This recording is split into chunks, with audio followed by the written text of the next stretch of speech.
This is America West Arena, home of the Phoenix Coyotes. Tonight, fourth meeting of 6 scheduled against their Central Division rivals, Brett Hull and the St. Louis Blues.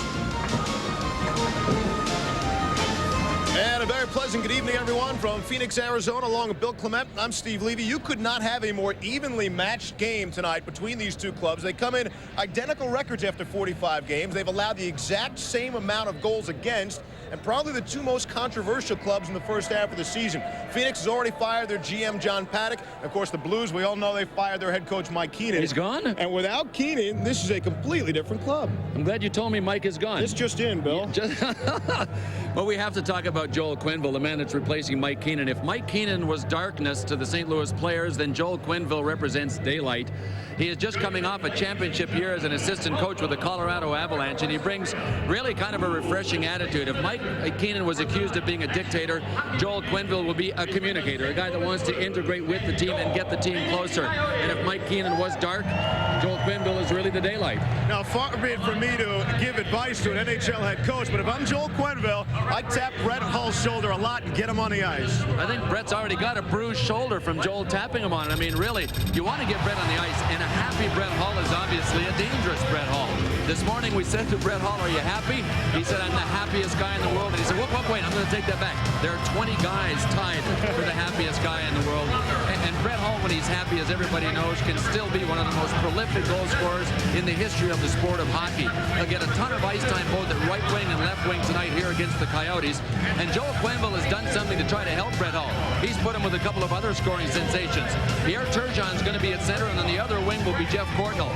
These are the biggest three gunners St. Louis has by a mile. If the Phoenix Coyotes can shut down this line, Don Hayes' group will perhaps begin to get some consistency back in their game. Well, as we head into the All-Star break, we told you this one was evenly matched. The St. Louis Blues have 2 All-Stars, and Al MacInnis and Brett Hull.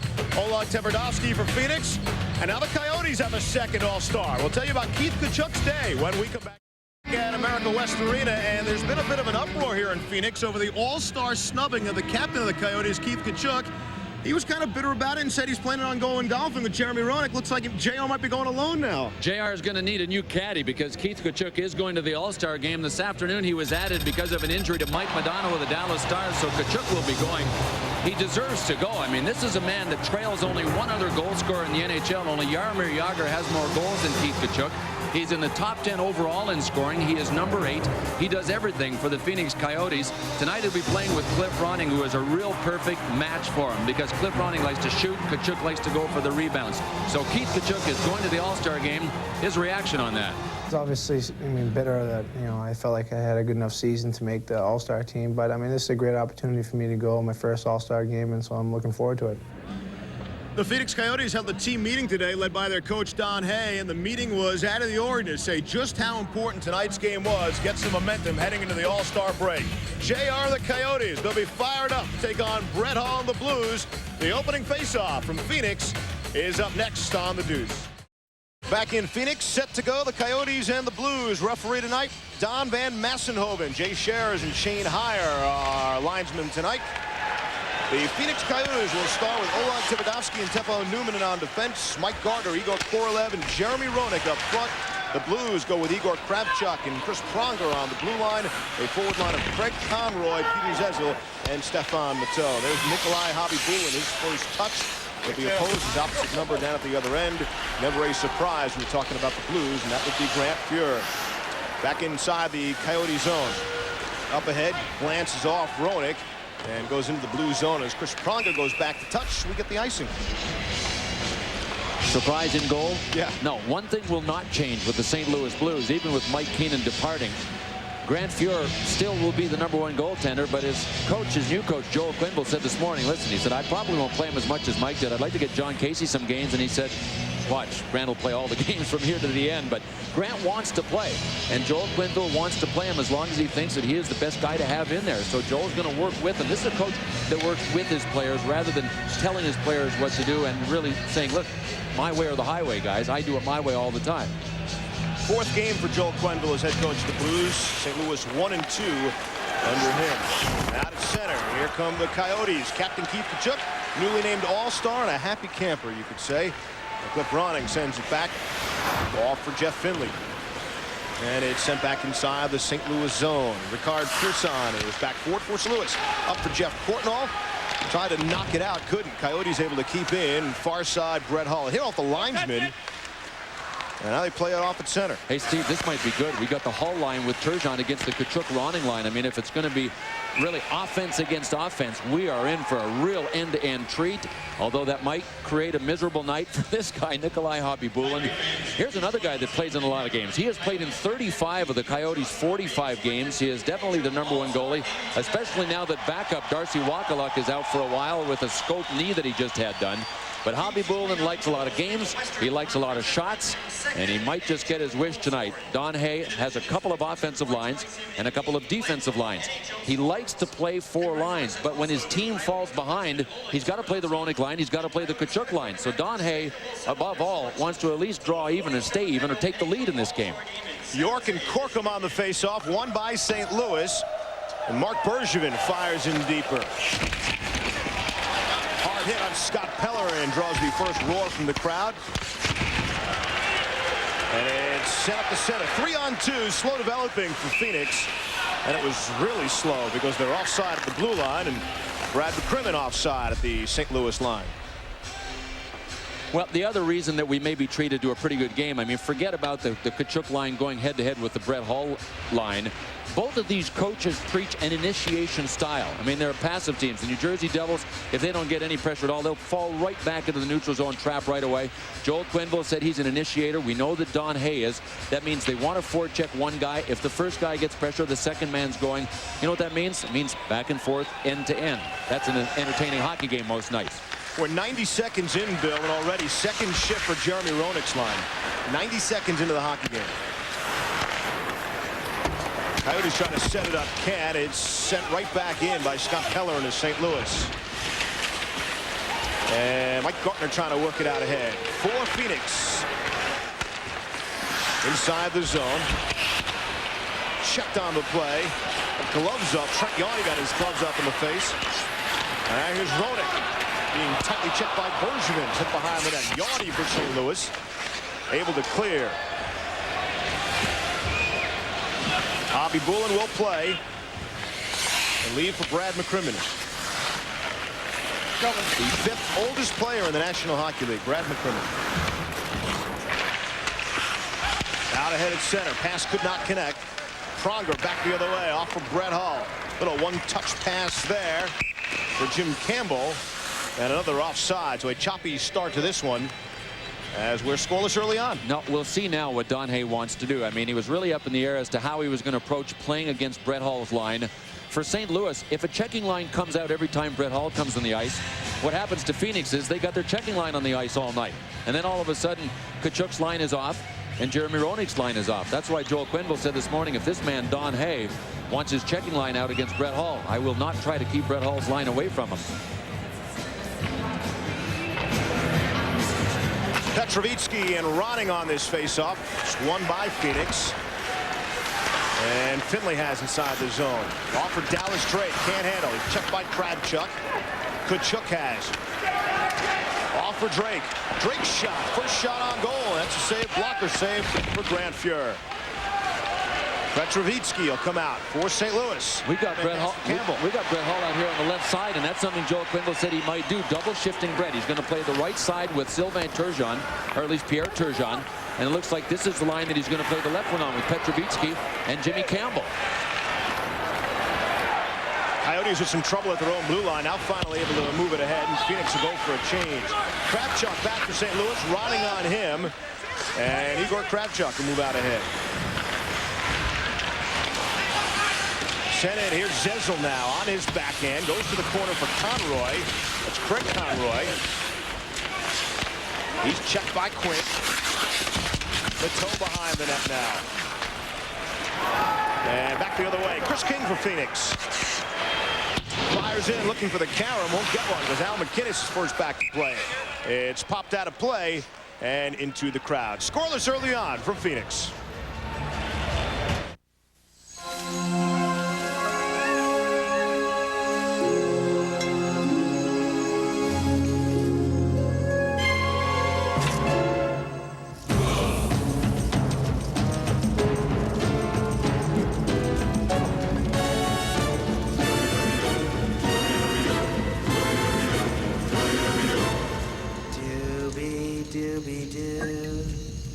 Drink Bud Ice, but beware the Penguins. Well, Brett Hull is obviously happy. This whole break while we were away at commercial, he sat on the bench. He was using his finger on the boards, the diagram stuff, talking to the guys on the bench. All of a sudden, he's real interested in what's going on. Teflon Newman, it'll fire in deep for Phoenix. Coyotes win that faceoff. Doan throws it in deeper. Off for Shannon now. And Shannon was taken into the net by Peter Zezel. Let's check in with Bill Pito. Bill? All right, Steve. Pittsburgh and Hartford Penguins rookie goalie Patrick Aleem trying to set a rookie record. 15 straight to start a career without a loss. There's Jagr with the goal. Aleem and the Penguins now lead Hartford by the score of 3-0 in the third. All right, Bill, thanks very much. This is not a dream. My name is Patrick Aleem. What a story, Bill. Well, guess what? We're doing a little prognosticating today, and I'll tell you what, right now, I picked him as the Calder winner. The amazing thing to me, 6-6 in Cleveland before coming up to the NHL. He can't lose here. He finally found a league that he can play in, and effectively. Oh, look at Shannon going into the net. Good thing he didn't hit the middle part. He missed and just hit mesh. It's like falling off a high wire and landing in the net.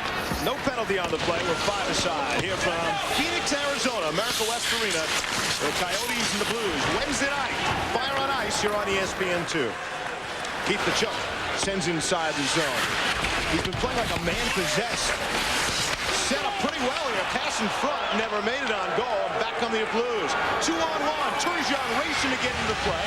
Paul drop pass. Football right on. And the save by Hobby Bullen.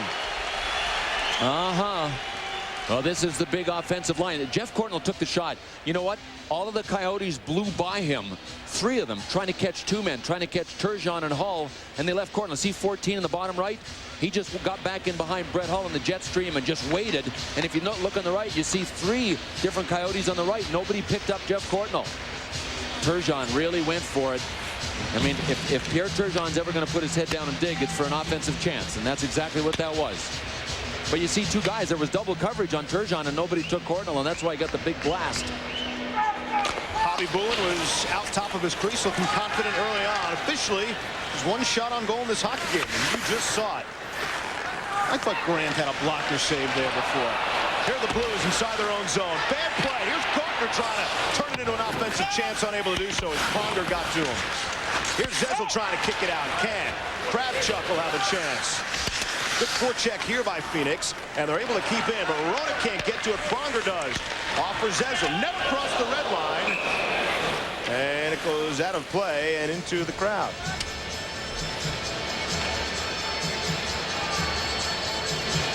Well, Jeremy Roenick is, for some reason, just getting his game into shape now. I mean, everybody, including JR, has said, you know what, I'm just not there yet. Some people talked about the holdout, talked about the conditioning. But, I mean, 35 games is long enough to get it revved up. And Jeremy Roenick, over the last couple of weeks, even though the team has suffered a number of real tough setbacks in the wins and losses department, Jeremy Roenick's game is really starting to come. This team could end up being as consistent and as good as a lot of us, including I say us, meaning me too, thought they were going to be the first half, and they weren't. Coyotes trying to force the attack a bit here. Sent back out at center. Harry York, nice pass to a streaking Joe Murphy shot. A save. Hobby Bullen looked behind him. Hobby Bullen looked to his right, and the puck was to his left. Off the deflection, Hobby Bullen got that one. And now the Blues turn it up a bit. And finally, Gartner and Phoenix will be able to clear the zone. Here's Roenick. 1-on-4, loses at the line. And back for Brad McCrimmon. Boy, that coming out of the zone, that last shift, Harry York took a run at Darren Quint. And if he hit him, there would be somebody out there called a trainer looking down at Darren Quint right now. Kravchuk for St. Louis. He will fire in. Blues will go for a full change, get a fresh 5 out there. Coyotes can't click on their pass. McKenzie on the forecheck. On with Chris King now. King's pass is picked off. Truly a checking line here against the top line for St. Louis. Big hit. King on Courtnall sends him flying to the glass. Eastwood trying to get to it for Phoenix. Couldn't do so. Ricard Pearson for St. Louis. Out for Pierre Turgeon. As Hull on his right, Courtnall on his left. Newmanin gets to the puck ahead of Hall. Pearson couldn't keep in, and it's back out at center. Eastwood in the race for the puck. He's tied up and taken down. Crowd wanted a call. Nothing doing from Massenhoven. Here's Campbell on the break. Throws off the side of the net. Courtnall gives it to Campbell. Jim Campbell from the side. Threat in front. Turgeon couldn't get to it. 3-on-2. Some speed for Phoenix here. Ronning and Tkachuk. Good pick by Tkachuk. Freeze Ronning for the shot. Right on. Fuhr's best save of this hockey game early on. And the puck comes back out to center. Things have really picked up after the first 3-4 minutes of this one. Here's Campbell's shot. Fired wide of the net. Ronning trying to clear. Strange carom. And it comes to Dallas Drake. And the Coyotes will get out with Keith Tkachuk. Good scoring chance, and that's why Keith Tkachuk, I think, is perfect with Cliff Ronning. We saw that big shot from Cliff Ronning. Tkachuk was down in the corner, but that's why Tkachuk is best with Ronning, because Cliff likes to wait, and shoot, and you know Tkachuk is going to power drive his way to the net, and if Ronning shoots high like he usually does, there are usually quite a bit of rebounds for Tkachuk. Here's Mattel. Try to get it in front, couldn't do so. Pops all the way out for Bergevin. Mark Bergevin. On with Al McInnes. Oh, that's St. Louis blue line. McInnes back for it. A couple of forecheckers in deep from Phoenix. Off for Matteau. Conroy passes behind him, headed to a 360. And leaves for Zezel. Zezel little drop. Has Conroy now. Shots a stick save and an easy one for Hobby Bullen. And it clears to the corner. 2-on-2 behind the net. You can hear Massenhoven yelling, "Move it, move it." We will move it. To commercial. Scoreless early on. Here's that play we were talking about, the scoring chance by Phoenix. Tkachuk tried a pass to Ronning and went to the boards. Now Ronning button hook right back. He is so quick, turns on a dime, big shot, and there was a rebound. Keith Tkachuk couldn't get to it because Pronger did a pretty good job on him. There's Tkachuk, number 7, who dished, and this is what Pronger's been told to do. Keep him away from the front of the net. Don't let him get there for the rebounds. And he didn't. Comes back out in center. Brett Hall on the back check with McKenzie. Neat little play by Gardner. He sort of leaked over Bergevin. And we get the whistles. The net's knocked off. Back to Bill Pito. All right, Steve. Colorado unbeaten in its last 10 at home against Tampa Bay. And for the Lightning, it's Paul Yzerbark beating Patrick Waugh on the rebound. So Tampa now leads Colorado 1-0 in the first period. Yeah, all right. Bill's auditioning for Soul Train. Soul Train. Bill will be back later on NHL Tonight following our game. Look at the injuries for Colorado, and they just keep on winning. I mean, that tells you how deep they are. Depth is one thing, Bill. This is ridiculous. Well, yeah, I know, but Paul Holmgren's here scouting a game. He's scouting a game for the Flyers here tonight. And he brought up a good point before the game. He said Colorado is so good that they're able to call up players from the minors now and have them fit right in and look like NHL players. I mean, that's really the case. And the team that came to mind when we were talking about it was Montreal. That's what they did through the 70s. And then they bring up these American leaguers and they play for a couple of months and then get traded for a first-round pick. Here's Roenick, tried to center. Couldn't do so. Just kept in at the point. Gardner now close to the front of the net. No one there. And it's glanced off the glass and back out at center. Taverdowski flattened by Kravchuk. Out ahead for Pierre Turgeon. Bodies are flying all over the place. And Turgeon comes away 1-on-3. And instead of trying to make the play, decides to dump in and go for a change. Here's Gardner. Still got the wheels after all these seasons in the NHL. Pronger for St. Louis. So off for Harry York. York leads Kravchuk in. Kravchuk shot. Hit the post. Hit the post and bounced out. Igor Kravchuk.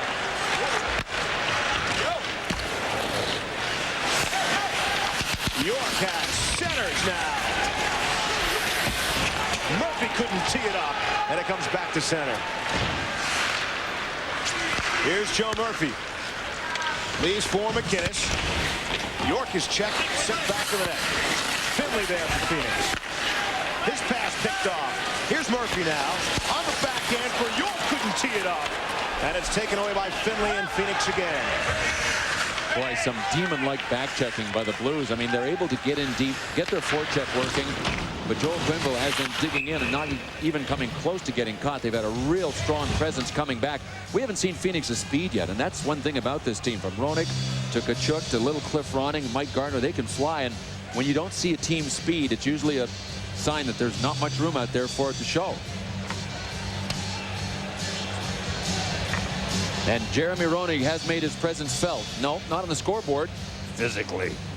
I'm thinking back to last year. I'm trying to remember if it was Jeff Courtnall that hit Jeremy Roenick that put him out for a couple of days with a concussion. I don't know if there's a little bit of a revenge factor there or not. Not sure I could even confirm that in my mind whether it was Courtnall last year, but it wouldn't matter for Jeremy Roenick. Roenick's going to hit anything he gets a chance to hit out there. Face off to the right of Grant Fuhr. Coyotes officially have just one shot on goal in this one to this point. Past the midway point of this first period. Set behind the Blues net. Tkachuk throws the body.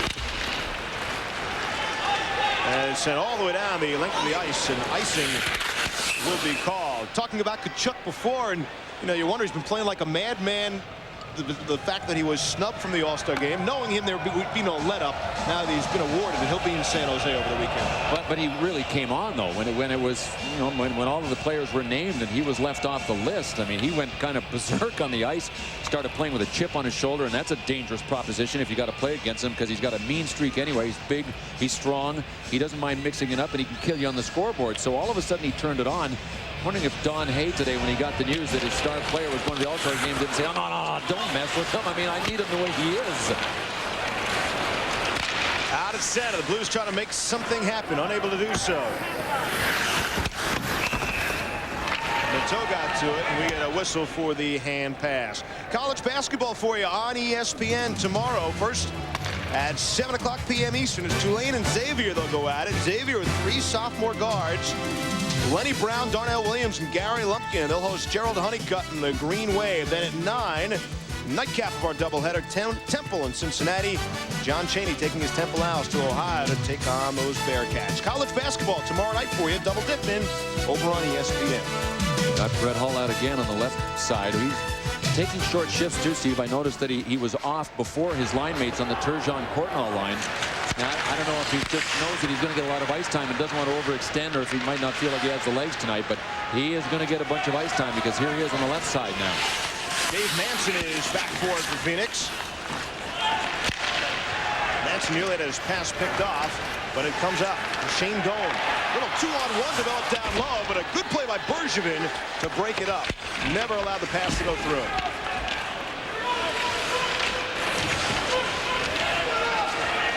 Back to the point for Manson's shot. Stick save. But Grant had some trouble with that one. They're set pretty well here. They couldn't tee it up. Corkum had the opportunity. Now Shannon behind the net. Shannon checked by Bergevin. Fuhr will kick it to the corner himself. Corkum throws in deeper back of the net. Shannon on his backhand. Couldn't muscle it in front.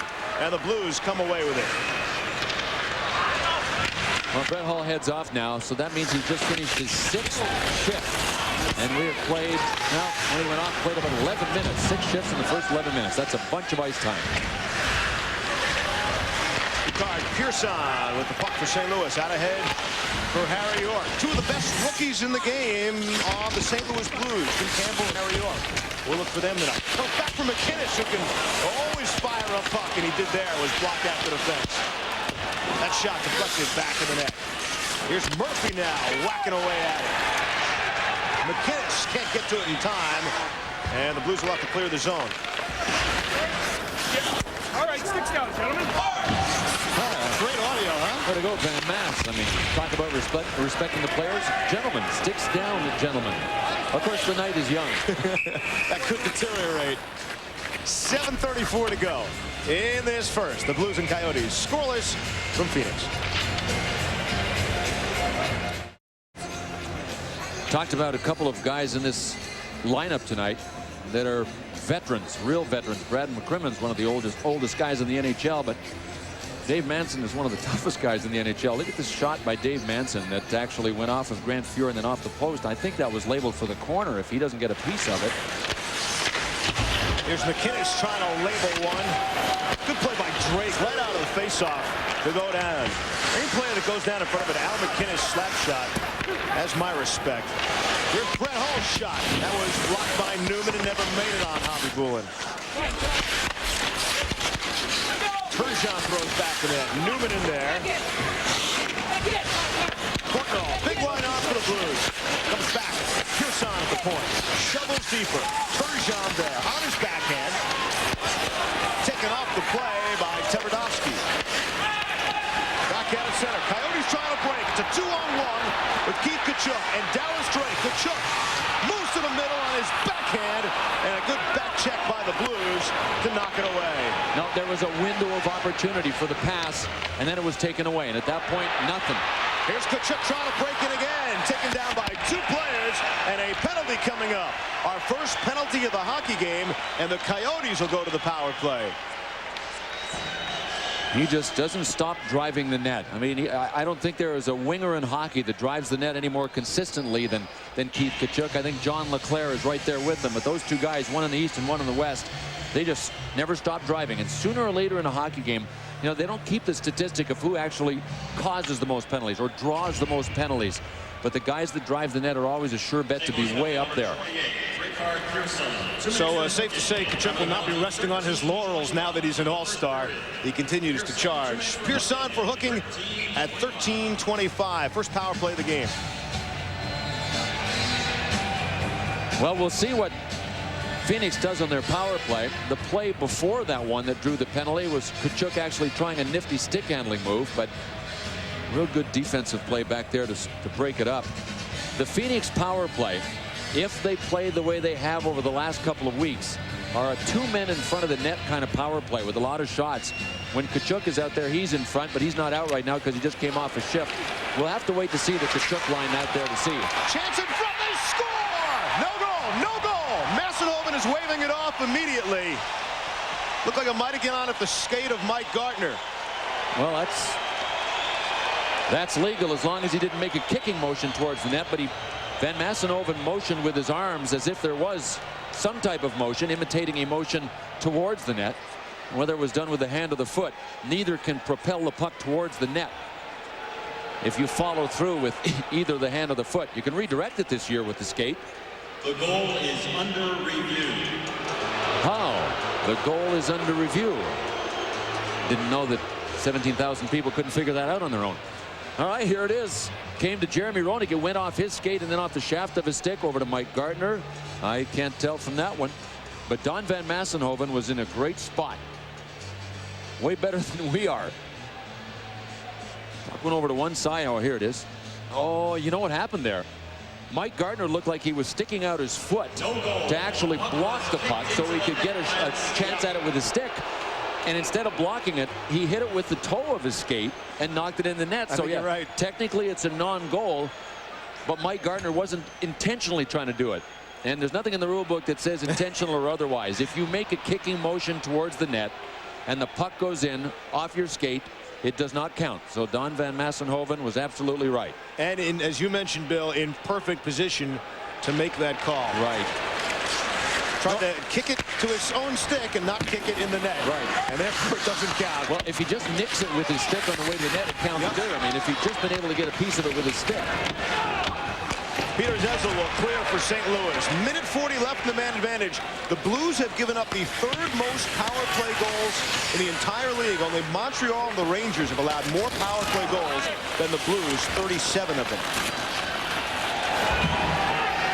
Here's Phoenix now trying to set it up. Under 6 to go in the first. Offside. Oh, wait a second. Oh, this is something here. Or Jeremy Roenick saying me? And I'm saying the same thing. I mean, Jeremy Roenick was trying to straddle the blue line, and one of the St. Louis Blues players, and I don't even know who it was, grabbed him and tried to throw him over the blue line, and Jeremy Roenick was called for one of those new blue line obstruction on the power play calls. Don Van Massenhoven just didn't see how that one shaped up, because I was watching Roenick trying to go across the blue line. Watch him. Here he is. He's straddling. Starts to go. Oh, here he is coming to the red line. Now he starts to cross. Jeremy Roenick, 2 minutes for interference. Time of the penalty, 14:04. You know what? I take it back. I'll take that back. Let's look at it. Although I'm not sure that the Blues player didn't see him there and actually try to bang into him. But I take it back. That wasn't as clear-cut as I thought. Mr. Van Massenhoven, please forgive me. I know you're a big, strong Dutch guy from Southern Ontario. Don's having a pretty good night already, isn't he? Bad. No, I mean, I was watching Roenick, and then when he crossed, I saw the Blues player come down and kind of wrap his arm around Roenick's leg. Roenick 2 for interference at 14:04. We'll play 4-on-4 for another minute.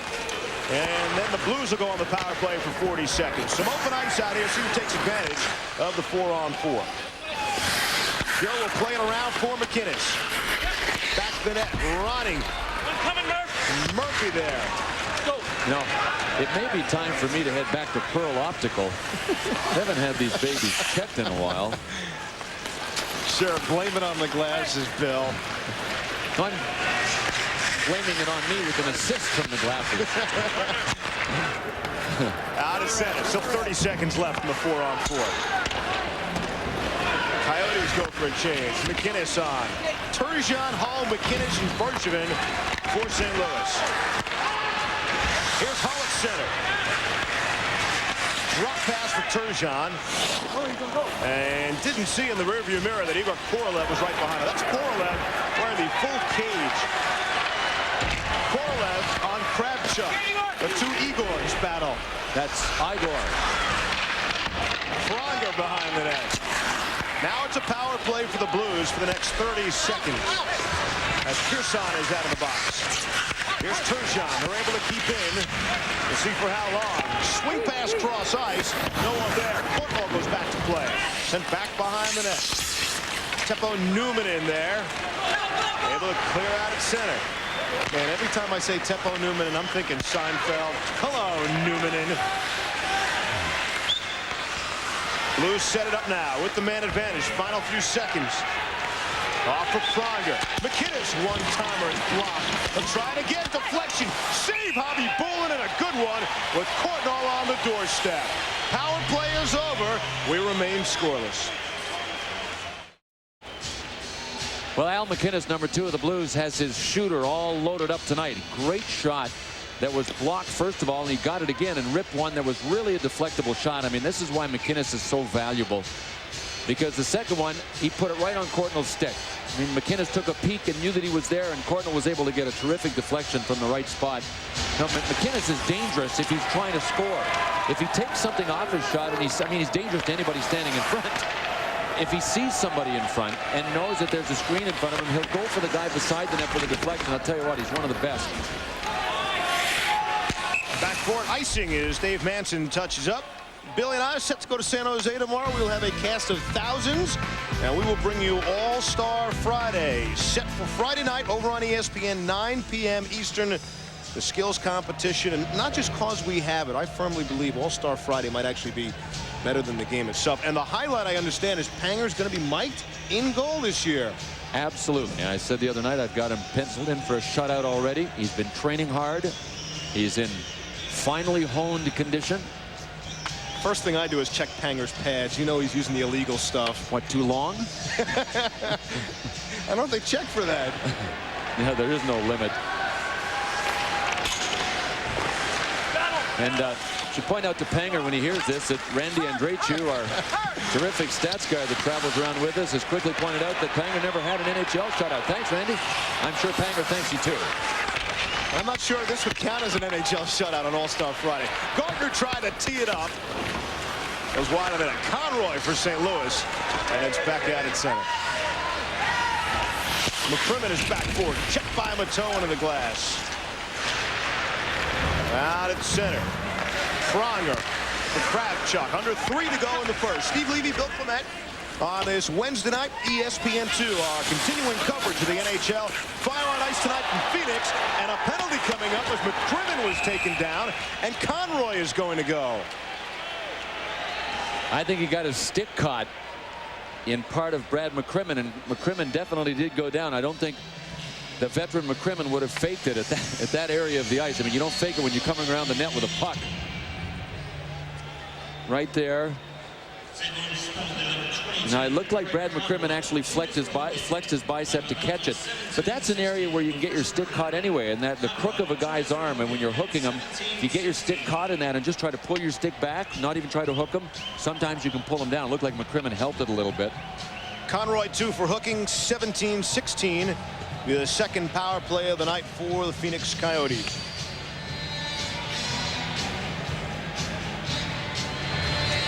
Tell you what, Phoenix's power play has been the best part of their game over the last little while. They've only scored 11 goals in their last 5 games. And when you consider that 7 of those 11 goals have come in the power play, they couldn't have done anything without the power play. We've got plenty of offensive talent to put out there with the man advantage.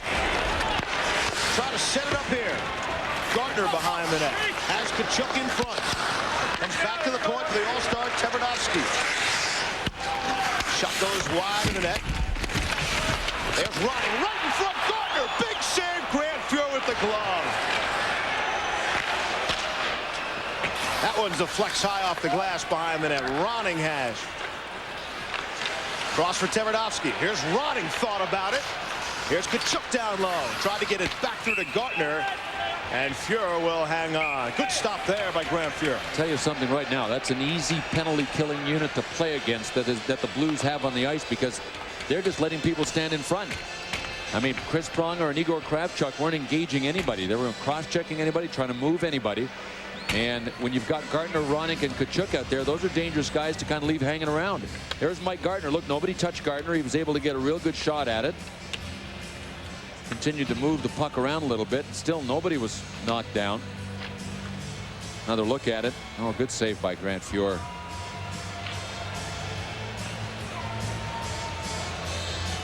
Coming up on our intermission report in a minute 55, ESPN News standing by with everything going on. Of course, Patrick Lalime, we already touched on him, and plenty of NFL head coaching news.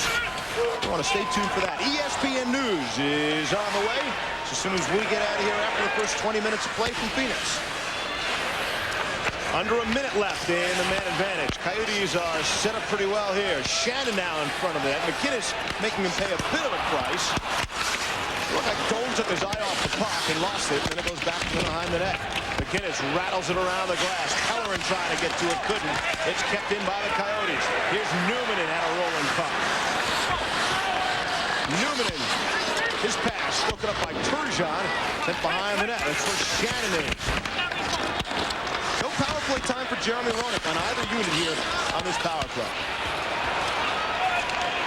Manson couldn't get to it. It's cleared to center. 20 seconds left in man advantage. Yeah, that's odd to me too, Steve. 1 minute left of the Although I look out there and see Newman in number 27, and I still see JR in number 27. JR said he wouldn't ask Newman to give it up. He said he wanted to put Chicago in the background and move on. Injured Blue is down on the ice, and now we get the whistle. Didn't see what happened, but it's Peter Zezel. He's up and skating around, and it almost looked like he was dabbing at his mouth when he got up. Now he's going for the nose. Yeah, I think he might have gotten clipped in the face.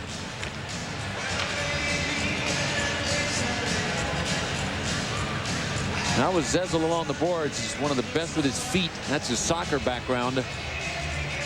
Oh, you know what? His own player, Chris Pronger, came in to take his man and clipped him right under the nose. It looked like right in the top lip.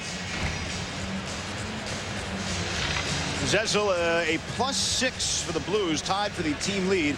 An important guy, as you mentioned, along the wall, certainly face-offs as well. You don't wear a mouth guard? Speaking of face-offs, they need Zezel on the ice. That's the way it looks. I don't know if Peter just had his mouth guard out or not, or if he just doesn't wear one. Boy, he's living on the edge without a mouth guard.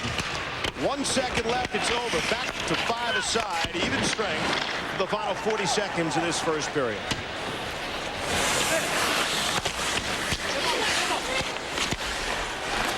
Conroy just out of the box, tried to set it up, unable to do so. The Coyotes get it, and they'll dump in. Kravchuk, first man back for it. He's checked by Drake. Igor Kravchuk again hit by Drake. Here's Kachuk trying to battle with Pronger. Turgeon has for St. Louis. And I think Pierre Turgeon's in a very strong first period here. Here's Hull trying to break. Newman forces him to the outside. Penalty coming up. And as the Coyotes touch with 3.4 seconds left, the Coyotes will get a penalty here. Good job by Brett Hull, but even a better defensive play by Teppo Newman, and they kind of fell into the net. And is that what Van Massenhoven's calling? Yeah, Newman and I thought did a real nice job of just taking Brett out of the play, and then they both fell into the net, and that's when the penalty was called. Teppo Newman, and the big problem that the Coyotes management had when the All-Star ballots came out is that Newman's name wasn't on it. I mean, he's been a premier defenseman in this league for a lot of years with very little recognition because he's been stuck up in Winnipeg. And I mean stuck. So Newman says hello to the penalty box at 19:56. You just can't wear out good material like that, Bill. Use it till the big red telephone in the truck rings, Steve. Second power play of the night for the Blues that figures to carry over. McInnes hits the post. And just as I was going to say it would carry over, McInnes hits the post. Just 7 shots in the period. We're scoreless. ESPN News is back in Phoenix. Scoreless first period. We'll see what the second period produces. Right now, the Coors Light storyline of this hockey game. And yes, despite being scoreless, there is a story. Look at some of the special teams numbers, and they will continue. The Blues will have 1:56 on the power play to start this second. Keith Tkachuk red hot, earning him an all-star berth. And there's Brett Hull as well. Our Coors Light replay. Well, the closest thing we came to a goal in the first period was a non-goal. Mike Gardner kicked it in, didn't count. Second period now underway from Phoenix. Out at center, Nikolai Hobby-Bulin and Grant Fuhr, your goaltenders. Again, this is a power play for another minute and a half in favor of the Blues. Finley will fire in for Phoenix. McInnes wind it up for St. Louis and try to come out. On with Hull, Turgeon, and Courtnall, the big unit, the #1 line for the Blues, also the top unit on the power play. Here's McInnes, cross for Pronger. Both guys can shoot it from that point. Here's Turgeon. Goes cross.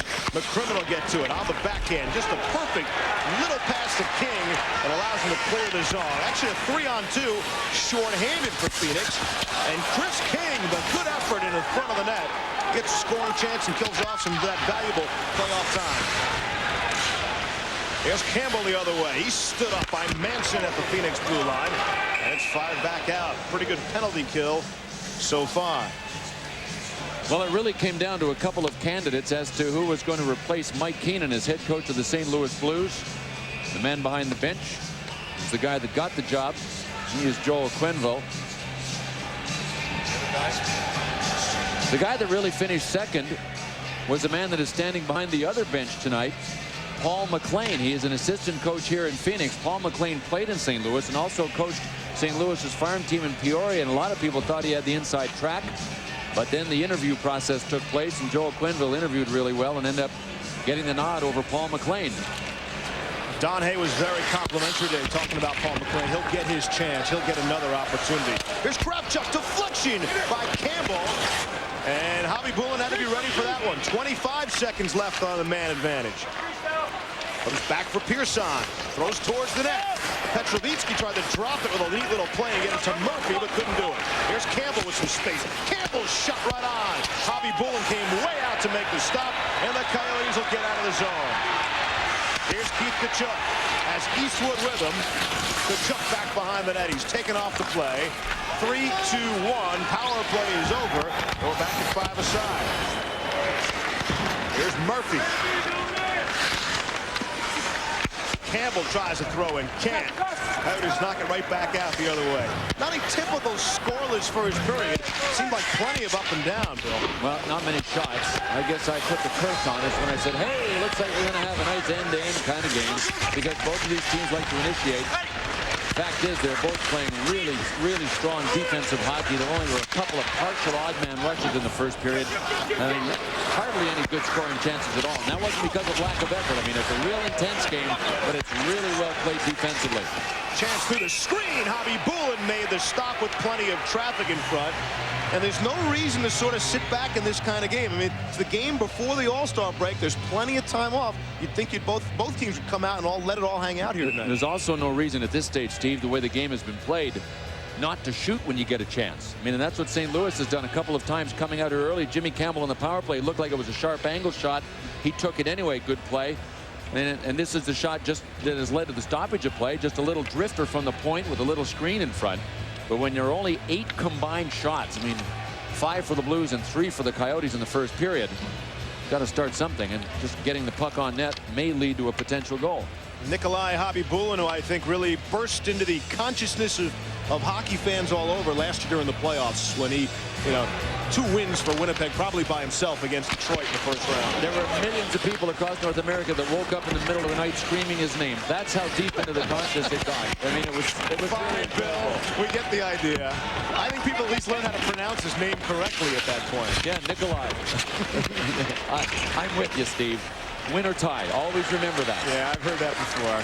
Terodovsky moves it out ahead. Off for Shannon. He backhands into the zone. McInnes loses on the giveaway. Cortland tried to get a quick shot. It was blocked by the defense. Courtnall couldn't handle the pass at center. Bounces in on Khabibulin, who will play it off the glass for Shannon. 3-on-2. Here's an odd man rush for Phoenix. Didn't move the puck fast enough. Bobby Corcoran was really open. There was a lane for him to head through, and when you let that one defenseman take you off on the side without moving the puck back to the middle, Shannon could have created a 2-on-1 just by moving it to Corcoran. Newman it has back to the net. Blues went for a change. That's why Coyotes were able to get out of the zone so easily. And now Phoenix will flip in and they'll go for a change. Pronger is back for it for St. Louis. Off of Pellerin. Fires a pass. Couldn't connect. Finley will get to it for the touch. And we get the ice. 16:07. We remain scoreless. There's rookie Harry York, the legend of Pinoca, Alberta. Harry York, he is one of the strongest guys in his skates I've ever seen. I mean, you've seen all the big tough guys hit him with everything they had, try to knock him down. No way. I mean, he's really sturdy, and he, along with Jim Campbell, give the Blues a couple of gifted rookies. Campbell leads all rookies in points. 20 points is 7th for Harry York. And these are a couple of the young guys. The Blues, remember, are still the 2nd oldest team. You look up and down their roster, and it's all 30 and 31-year-old and 32-year-old guys. You showed Campbell and York in 50 points combined. The record for 2 rookies on one team, a scoring tandem. The 92-93 Winnipeg Jets, now the Phoenix Coyotes. Teemu Selanne, Alexei Zhamnov combined for 204 points that season. Hey, Jimmy. Hey, Harry. You better pick it up, boys, if you want a challenge for that record. That's incredible. Well, that was Solanne's 76 goal year, for one thing. And, of course, we're seeing the product of the Selanne deal in this game, and Olav Terodovsky, who's headed to the All-Star game for Phoenix. The other part of that deal is Chad Kilger, who's now in the minor league. Here's Murphy. The shot was blocked by Ronick. And Khabibulin covered up. The puck is in the net, but clearly the whistle had blown. And you know, it looked like it was almost a carbon copy of the Gardner goal. Only this time it was Harry York that would look like he was kicking it towards the net when Brad McCrimmon was holding him up. And Bill, we see Jeremy Roenick on the ice now for the first time, certainly in this period. That's 4 minutes and 20 seconds. Remember, we did not see him towards the end of that first period. Wonder if anything's wrong with JR. Have to keep watching. It looks like he's all right, and he thrives on ice time too. Here's the play as it went to the net.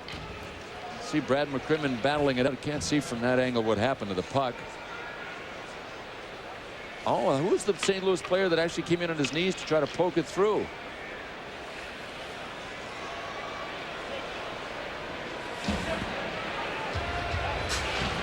Scott Pellerin, be my guess. Want to bet? Yep. No, I don't want to bet. He's the only guy with a 9. Exactly. It was Scott Pellerin. We both checked at the same time. Steve and I are sitting here scanning our rosters, trying to find a 9 because from that distance, couldn't see the face well enough. No 9, no 19, no 29. That dead air was Steve and I practicing our Evelyn Wood imitations, trying to find a 9 on our roster sheet. Stop giving away our secrets there, Bill. Finley is back for it in the Phoenix zone. Giveaway, but Twist couldn't handle. And it comes the other way. Here's Kachuk for the Coyotes. Spun around. Just not enough to be called a penalty. That's a talent to that. Petrovitsky will get to it, wrap it around. Kept in, though, by Drake. Leaves there for Kachuk. Gives it back for Dalechuk. Ronning was all by himself in front, couldn't get it to him. Kachuk continues the battle. Leaves for Ronning. Good cycling down low by Phoenix. They get it in front, and it's tipped and knocked over the net. Good opportunity there by Phoenix. Good pressure by the Coyotes, and now finally the Blues clear the zone. One-on-one, it's Tony Twist and Finley. And the Blues will go for a change. Ryan back the other way. Off the stick of Fuhrer. Courtnall was cleaned up by King. And able to... Oh, and then he went after him again. And missed. King stepped out of the way smartly. Jeff Courtnall lost both of those, and he took an elbow to the jaw. And I'm not sure Chris King wants to get this thing revved up now. He just went after Pronger. Yep. Good back check by Tverdovsky to break up the headman to Courtnall. Bill Pito. Okay, Steve, Los Angeles and Toronto late in the third period, tied at 2, and the Kings go up for good as Ed Olczyk will score the game winner with 3:49 to go. Toronto has now lost a season-high 6 games in a row. The final LA 3, Toronto 2. All right, Bill, thanks. More impressive. How about the Kings, the way they're playing lately? Starting to win. Unbeaten in 5. This was Courtnall coming back at Chris King and missing. King saw him coming.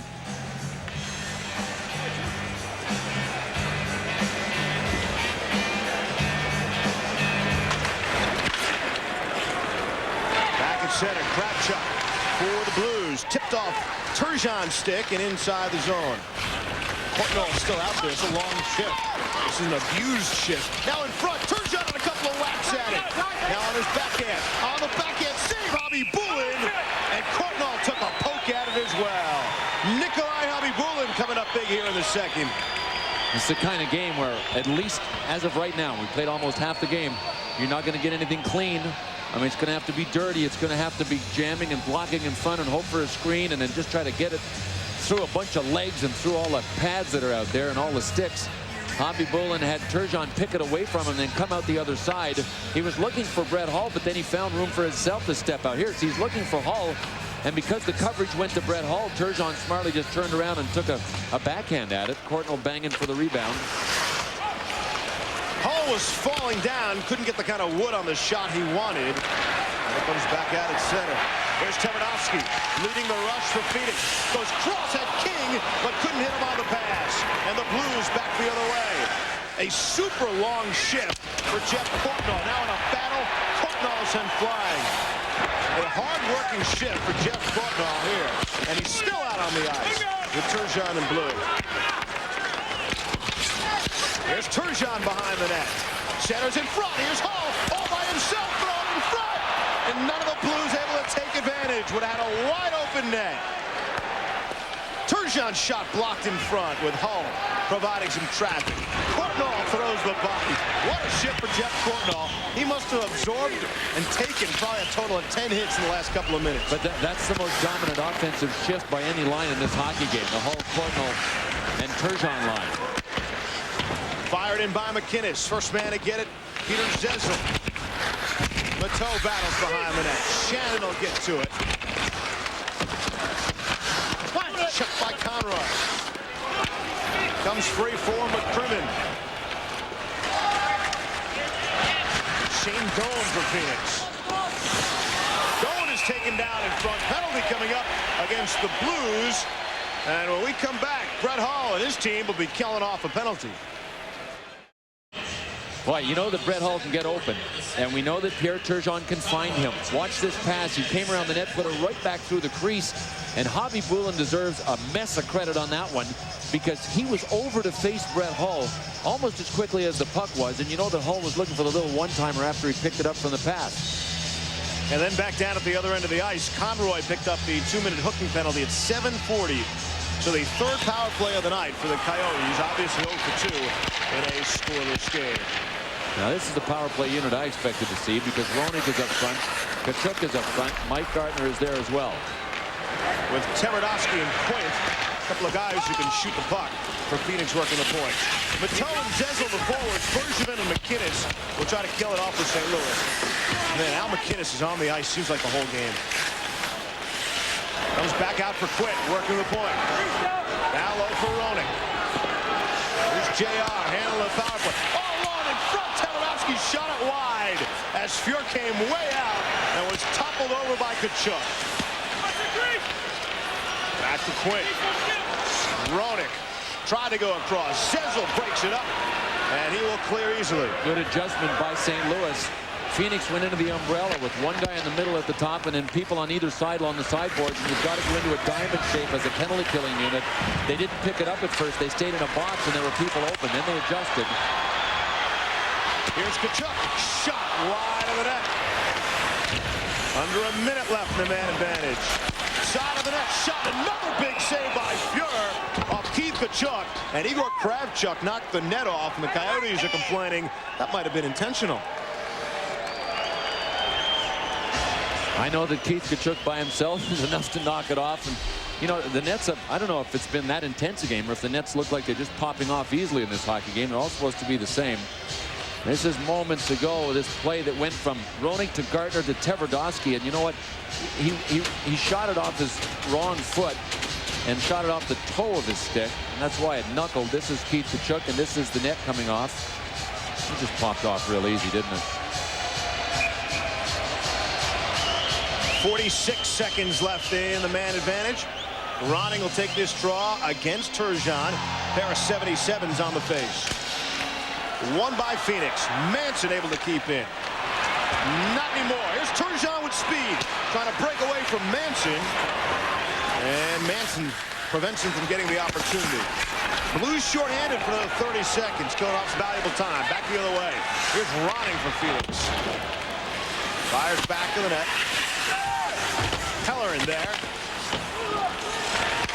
Comes up for Newman. Frees it to Manson. Shot deflected wide of the net. Ronning gets to it. He's put down by Pellerin. Cross from Manson. Back for Ronning with 5 seconds left in man advantage. Ronning shot wide of the net. Manson throws it deeper. Power play is over. Conroy races to get into the play, and the Blues able to clear the center after killing it off. Now here's Conroy out of the box. Shot to save. Bobby Boulin. This has been the most exciting scoreless game I've seen in some time. Here's Hull. Coming on. Turgeon one-timer. Conroy fans on it with Bobby Boulin down. In front. Conroy again. Hit the post. And Turgeon. He scores for the Blues. What a sequence for St. Louis. And they get the goal. And they lead 1-0. Just wouldn't quit. I mean, good penetration, but a couple of times Phoenix looked like they could have got it out of the zone. Conroy corralled it in the slot. Dead center, hit the post. I'll tell you what, St. Louis is really working hard. And Pierre Turgeon is showing me something. He's showing me something drive. He's showing me along the boards. This is the play here. Looked like the puck could have been intercepted by Phoenix, but it went right to Conroy. The shot off the post, Hull to Turgeon and an in. No coverage, though. Conroy wide open in the slot, right between the hash marks. Brett Hull hit the post, too. Yep. You know that? From that angle, you can see that Brett Hull was trying to put it in the open side of the net, and it hit that same post that Conroy hit, and that's how it went over to Turgeon. And he'll get an assist for that, won't he, hitting the post? Oh, yeah, and so will Conroy. But we said that it's the kind of game where you're just going to have to outwork the opposition and hope for a deflection or just out-forecheck, and that was a perfect example of it. Hull won the race to the puck in the corner, and then Conroy just spun around, and then both St. Louis guys went to the net. Phoenix comes out with a tempo-type changing line with King and McKenzie out there trying to get something going. Blues tried to headman. That's not tempo Newman in either. No, it's not. Quint touches up, and he was put down hard. Now a shove by King after the whistle. The goal is Turgeon, his 8th from Hull and Conroy, even strength at 10:08. And we mentioned it before in the first period. It is the grittiest, but even before the goal, it's the best game I've seen in a long time out of Pierre Turgeon. You're looking for hustle and drive and just all around overachieving. Great hustle by Brett Hull there on Darren Quint to try to negate the icing, and then he checked to see if he was okay, gave him a tap when they got up. Brett Hull's not out there to hurt anybody. Courtnall picks up the penalty. It's a rough. That's the call. 2 minutes and 10:49. So the Coyotes will go to the power play. Their 4th power play opportunity.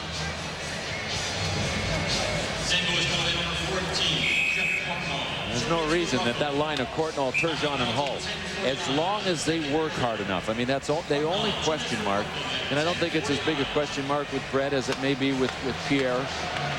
They have to overachieve. I mean, even the great talented lines produce and produce well. You think that Eric Lindros and John LeClair and Michael Renberg get what they get from finesse? Yeah, they're big. They just outwork the opposition. Underway. The Coyotes do have the firepower out there. Roenick is out there centering for Gardner and Kachuk. And here they come. Here's Roenick now. At center, throws in. Stefan Matteau, he's backboard for the Blues. Gardner cuts off the pass. Kravchuk for St. Louis. Kept in Tverdovsky. Tverdovsky's shot. Gardner couldn't tee it up. Back for Quint. Leaves for Roenick, and here's where they'll try to set it up now. Here's Gardner for Roenick. Cross Tverdovsky. Couldn't handle, and the Blues clear.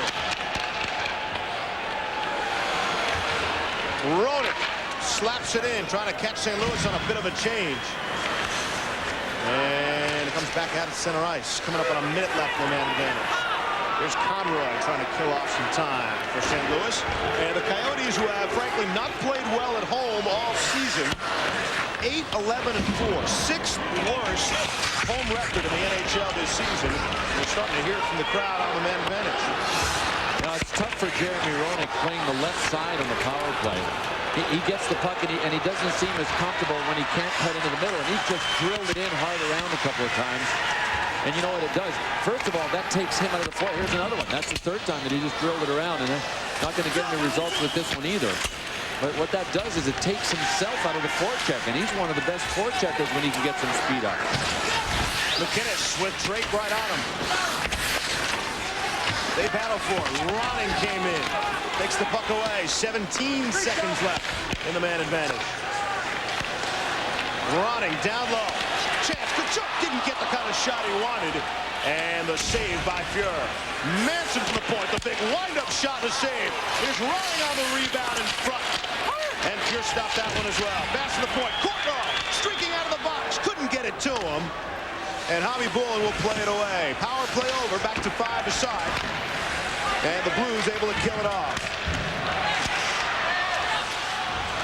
Here's Doan one-on-one with Kravchuk. Puts him into the boards. Separates player from puck. Turgeon is hit hard. Courtnall now.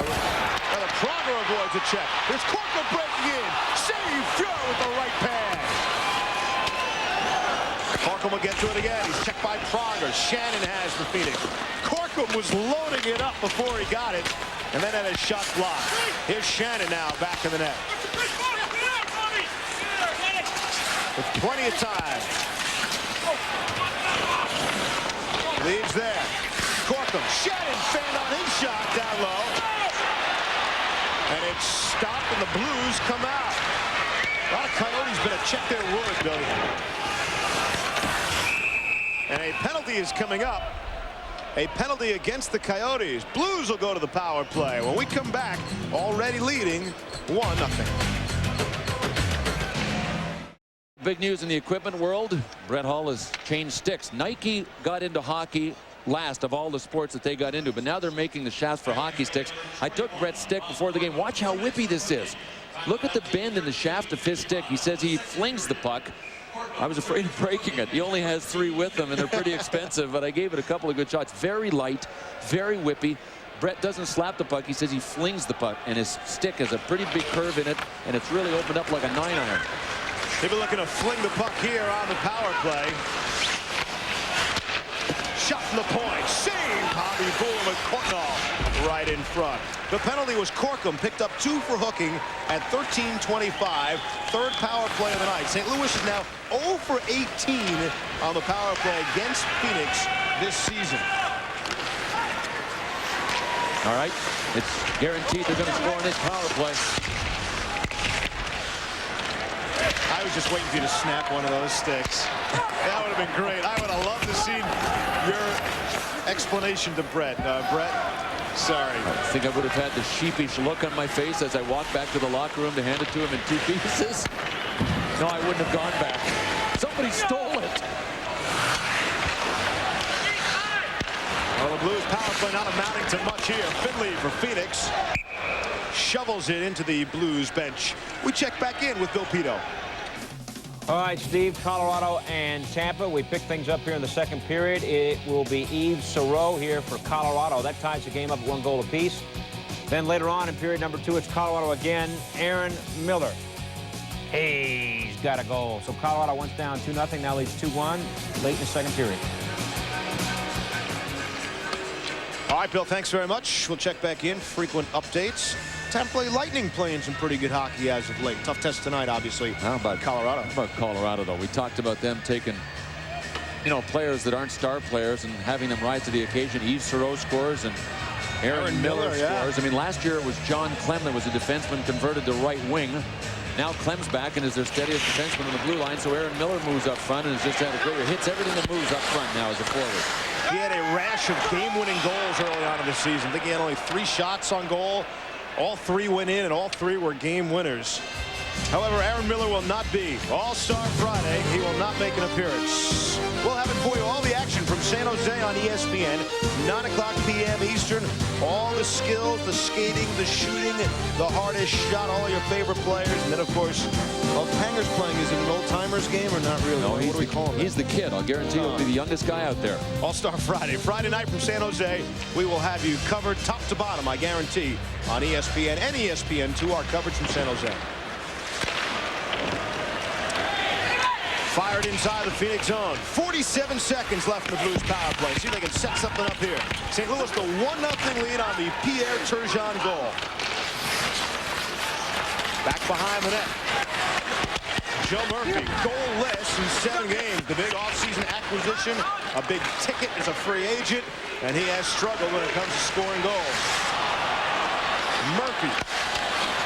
McInnes got the big shot at the outside of the post. And it carried right back to Javi Bulin, and he's able to make the stop. Can this guy fling the puck? Can you see his stick? I mean, if you ever had a chance to see when Al McInnes sticks live, it really looks weird. Look at it. It's bent at the heel, and it's almost, to me, at a 45-degree angle. That angle doesn't do it justice, so you can't tell. But the blade is almost at 45-degree angle to the shaft of the stick, and it's almost a straight blade. So that means he can really fling the puck. I mean, it's like a highlight basket. And when he lets it rip, boy, can he let it rip. Downside of that is, makes the backhand very difficult. I haven't seen Al pass on the backhand in 4 years, I don't think, because it is all you can do is basically shove it to somebody or almost push it to somebody on the backhand. If somebody's right beside you, you can't pass it right beside you on the backhand. Kravchuk's shot was deflected by Hull. And McInnes does shoot the puck. Shoots more than any defenseman in the NHL. In fact, he's 5th overall in the entire league. That's forwards and everyone in terms of number of shots on goal this season. Has 180 coming into this game today. Newman it has. Power play over back to Fireside. A fast-moving second period. Steve Levy, Bill Clement from America West in Phoenix, Arizona. The Blues and Coyotes 1-0 in favor of St. Louis. Here's Harry York. Checked. Ronnie will get to it. No, he won't. I take it back. I sound authoritative when I said that, didn't I? The guard Pearson. He's hit hard as he released the puck. Paid the price. Checked by Drake. You want to go to Pearl Optical with me? Here's Tkachuk, a shot, and a couple of players roll into Fuhr, and they knock the net off. We've seen that net come off. Yes, now here's Tkachuk getting the gloves up. The players need a breather, and so do we. 1-0 St. Louis. Wonder if Keith Tkachuk will play in the All-Star game the way he's playing in this game, which is no holds barred, drive the net, tough, hard-nosed. He went down, and Ricard Pearson kind of fell on top of him. And you know what? I don't think Keith liked it all that much because he gave him a left to the back of the head. We asked Keith earlier today why he thought he might have been snubbed originally if it was for maybe some of those 128 penalty minutes and the style he plays. And he said, yeah, maybe the league was afraid I'd be taking some penalties in the All-Star game, which rarely happens. Just rolls by Fuhr. Was moving to his left, and the puck went right. McKenzie behind the net. And the Blues come away as we get 3 minutes left in this second period. The Blues, the only goal of the game from Pierre Turgeon in this period. Zezel's shot rubbed up high by Javi Bulin. Fourth meeting of the season. St. Louis has won 2 of the 3 previous games. Both were 1-goal games. 2-1 and 4-3, including an overtime game 4-3. The Coyotes win a 3-0 shutout. And that was from Darcy Wakala, currently injured. Here's a chance. And Mateau got the shot off, and Javi Bulin had to be ready for that one. Mateau hangs on to it. Now it's blocked by Roenick, who dives to clear the zone. Good play by Stefan Mateau. You know, he was a Mike Keenan guy, but he's come on now in the last few games, even since Mike Keenan left this organization. Crowd was roaring because Roenick was taken down and they wanted a penalty. But did Mateau ever get slashed when he was standing there watching the play? Brad McCrimmon chopped him in the arm when he was standing on the red line watching. Here's Tkachuk trying to break on Pearson. Those two just got together, and Pearson puts him down, and a penalty coming up. Tkachuk ought to stay away. I don't know if he knows there's a penalty called. And now he does stay away. Ricard Pearson, we just saw them behind the net. That's where they are again, and this time Pearson will go. Ricard Pearson is really bit off a mouthful here if he wants to have an ongoing battle with Keith Tkachuk all game long. Tkachuk took a look and then decided to go wide and try to beat him wide. And that's why Tkachuk is so dangerous. I mean, he can beat you to the middle, but he can take you wide. You know what? Pearson played him really well there. He never even came close to getting around him. And then Pearson decided to give him a little payback for the shot he took before. And Pearson's off for hooking. I thought he took him pretty good there. I was going to say, you know, we've been very complimentary of Don Van Massenhoven tonight, but the puck was right there. It looked like a clean check to me. Good play by Roenick, too, after Mateau had circled around and tried for the shot. See, Brad McCrimmon turned around and saw that, and that's why McCrimmon chopped Mateau before he went off the ice.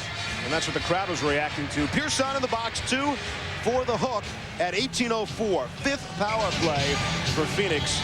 And they need to get something going tonight on the power play.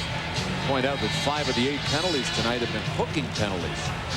I know that the NHL hierarchy has had a couple of conference calls in the last 7 weeks with the officials, and they've told them don't let up in the instruction calls, especially in the neutral zone. You can look away on some of the marginal stuff elsewhere, but in the neutral zone, they score!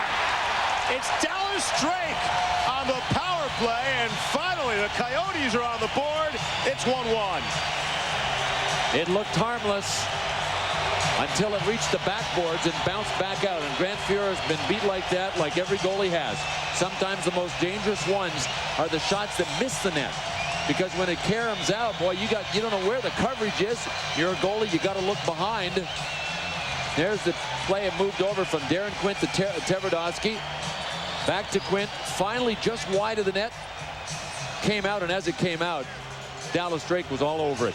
See, here's the key. Dallas Drake has position on Chris Pronger. Pronger stepped up on the play, and that's what St. Louis has been doing. Remember in the first period, we pointed out that they're not engaging those players that are in front of Grant Fuhr. They move up. It's under review. Under review. And actually, Bill, there are 2 players even closer to the net than any St. Louis player. Tkachuk on the other side. Yeah, and that's the dangerous part. There's a plus and a minus to stepping up. First of all, you close that gap between you and your front penalty killers so that nobody can get in the middle of your penalty killing box. The downside is this. If it gets in behind you, as it did there, that looked good to me, or did it hit a skate? In the crease before the puck got there, Bill? Oh, yeah, that may be what they're reviewing, but you know what? He was legal. If the puck gets there first, you can be in the crease. First of all, even if his skates are in the crease, and they were at the end, he skated into the crease to get the puck. You're allowed to do that. You're not allowed to be standing in the crease when the pass gets to you. But he wasn't in the crease. I didn't think he was in the crease. Boy, if he was, that was close. Rule 78B. unless the puck is in the goal crease. A player on the attacking side may not stand in the goal crease. Now look at him, he's not even in the crease. He turned and stepped into the crease to go after the puck. You're allowed to do that. You can't be standing there when the pass comes to you, but it wasn't even a pass. It was a shot off the back of the boards that came out, and he stepped into it to go after it. So that is legal. That's a good ruling. And you can tell by the reaction of the crowd. It will count. We've got a 1-1 hockey game from Phoenix. Coyotes roll a power. We'll see how the two clubs respond. Scored by number 11, Dallas Drake. Corkum with Turgeon on him now. By number 5, Terodowski in there as well. Now we got a quick whistle this time from Van Messenhoven. Dallas Drake is 9th from Darren Quentin Cliff Ronning. Drake from Quentin Ronning at 18-13. Just like you said. The goal comes at 18-13, a power play goal to even it at 1-1.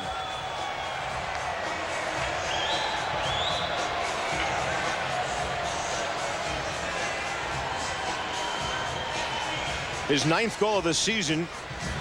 Drake had a career-high 19 goals last season with the Winnipeg Jets. 4 of those shorthanded. Don't hear much about Dallas Drake, but there are a lot of teams that would love to have him on their side. He's a scrappy player. He comes at you.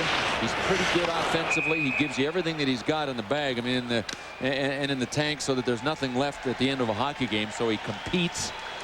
He doesn't have much size. Adequate size. He's not a huge guy, but he's a great guy to have on your side, and I don't think there's one team in the NHL that wouldn't take him, even though you don't hear a lot about him. He's got a really cool name, too. It's a good hockey name. Dallas Drake. Hi, I'm Dallas Drake. Sounds more like a detective. They should a TV show detective. Yeah. Hi, I'm Detective Dallas Drake. MacGyver, Drake, that kind of thing. Out at center as we approach the final minute of the second period. Here's Kortnoff. Looking for some help. He's got it. Cross ice. Turgeon. He played Newman in the break up the pass. Here's Turgeon. Has the St. Louis goal. His pass in front. Broken up. And here come the Coyotes. Here's Roenick with some speed. Kravchuk spins him around. Final 50 seconds of the period. Roenick's all over the place on this shift. Backhand shot. Might have gotten stopped by Fuhr, maybe not. And it's glanced off the glass and back into the Phoenix zone. Turgeon, good play to keep in there. Newman, will shove it right back the other way. Final half minute. Kachuk broken up at the blue line by McInnes. Joe Murphy for St. Louis throws in. Terodowski trying to break it up. It's sitting there in front. And Manson looks like he knew what to do with it for a second there. Finally played the puck. Final seconds will tick away. And that will do it. Dallas Drake has tied this hockey game. The Coyotes and Blues 1-1 after 2. The new Dodge Intermission Report is on the way. All your hockey highlights and scores and news from around the NFL. We'll see you in a bit for the third, but ESPN. Bill Clement back in Phoenix. Players are set for the third period. In the first period, no goals, just a combined 8 shots on goal. Second period, a total 25 shots, and with it came some goals. Oh, like where there's smoke, there's fire. Something like in that. In hockey, where there's shots, there are goals. Yeah, absolutely. I mean, it was a little more wide open, but I thought St. Louis forechecked well in the second period. They forechecked, and finally, powerful Pierre Turgeon put them up 1-0. Phoenix has worked hard in this game as well, and then late in the period, Detective Dallas Drake, on a shot that missed the net that went off the boards, it came back out, that was reviewed, stood up, and it's 1-1. And there's a look at Dallas Drake, the hero to this point. Again, Phoenix and St. Louis, they mirror each other in so many different ways. Both of these clubs are 500 on the road, have under 500 records at home. Both of these clubs, when out shooting opponents, win are over 500. When they're outshot, they lose. They're under 500. It's really amazing. Mirror images of these two clubs, and both have played well lately, just not well enough to win consistently. So this game has to end tied. You would think it would. Here's Kachuk trying to break in right away. 8 seconds into the period, and a pretty good opportunity, but was taken down. We open the third 5-er side. Brad Fuhr and Nikolai Habibulin, your goaltenders. Coyotes in the home whites. The Blues in the road blues. The blue notes on their uniform should give it away. Tkachuk fires in. McInnes will go back for it. Rubbed up along the boards. Ronning goes cross. And Manson wasn't ready for it. And he and Hull tangled out in the neutral zone. Here's Ronning, thought about shooting, now trying to make a move. Lead for Shannon. Shannon from the angle shot. Ronning shot, a save as well by Pure. And a fast start to the third here in Phoenix. Same kind of pattern. Shots and more shots. Pellerin put his man down. Murphy battles in the corner. Murphy being worked over big time by Corkum. And the Coyotes still can't get possession of the puck. Now finally they do. Out at center. Shane Doan. Can't make the play. Hard hits and Pronger flying out of the ice. Those players battle behind the play. Pronger and Shannon finally disengaged. He missed most of them, but boy, oh boy, I'll tell you what. This game, it was really tight with no shots, Steve, as we have documented a couple of times in the first period. But it is incredibly intense. I mean, this is one intense hockey game. Out at center again. Here come the Coyotes. Roenick trying to break in. Yanni beat him to the puck. And now Yanni puts Roenick into the glass hard. And a whistle. The net knocked off. Good time to check our league leaders.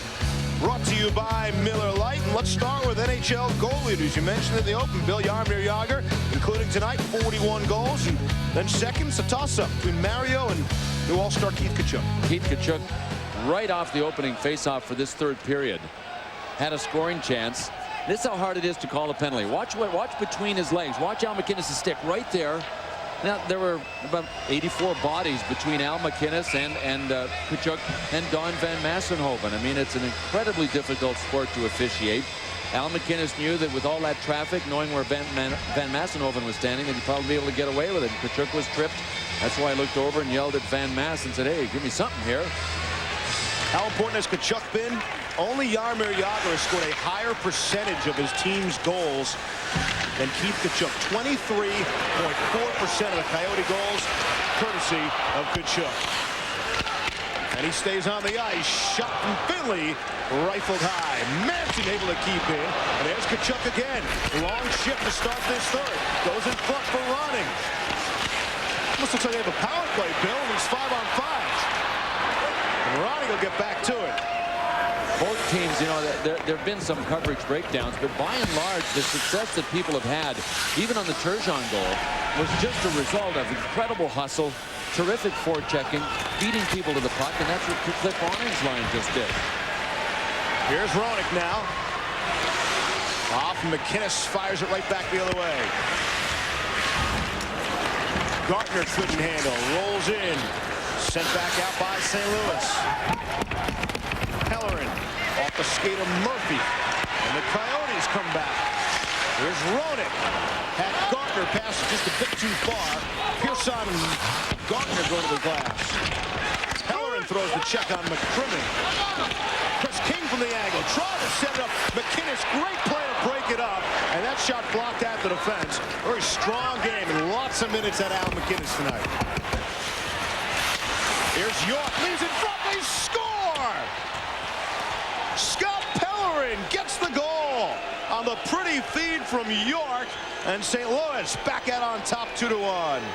Well, we talked about Harry York and how strong he was on his feet. He ended up having two Coyotes try to take him to the boards. Even Chris King, number 17, goes in. I think he speared him. See right there, he speared Harry York in the leg, but that didn't stop York from getting it out in front. Scott Pellerin on a crossing pattern got loose. Right there, he got speared in the leg by Chris King. Oh, there was a little one-touch redirection there. You know that, Steve, that we didn't see? But one way or the other, somebody missed their assignment coming back because Scott Pellerin was open as he went to the net. But there was a nice little one-touch redirection to him after Harry York was able to center it. St. Louis goal is scored by the game, scored by number 39, Scott Pellerin, assisted by number 22, Greg Conlon, number 37. Back out in San Jose, see how the Coyotes handle trailing 2-1. Phoenix has lost 5 of their last 6 coming in. and all of them in difficult fashion. This, too, would be a tough one to swallow. There's Shannon back behind the net. Doan trying to set up and get a piece of crease. Newman couldn't handle, and it's back at center. Pellerin is fourth from Conroy and York. Even strength at 3:30 to put the Blues up by a score of 2-1. Shannon out ahead for Corkum. On for Doan, just off his stick, couldn't handle the pass, and it's back at center. Blues playing strong to their blue line. Oh, here's Courtnall, he's got wheels too. Leaves for Hall. Hall is in, he was pulled down, no call. Oh, Jeff Courtnall, you can hear him yelling from here at Van Massenhoven, and Van Massenhoven did the pump and then the fake. And I think on that play with Dallas Drake getting dragged down, that Don Van Massenhoven may have just evened the score. Play back out at center, man. Courtnall and Hull. Courtnall's got that great speed. Here's a shot by Zezel. Hobby Poolin had to be ready for that one. Conroy had his stick held, couldn't get to it. Manson for Phoenix. Here's Zezel now. Throws it right back in. There's Manson. Can't get to it. Conroy does. Ronning, though, picks him clean. Now Ronning has the puck stolen from him. Bodies flying all over the place. 3 Blues along the ice at one time.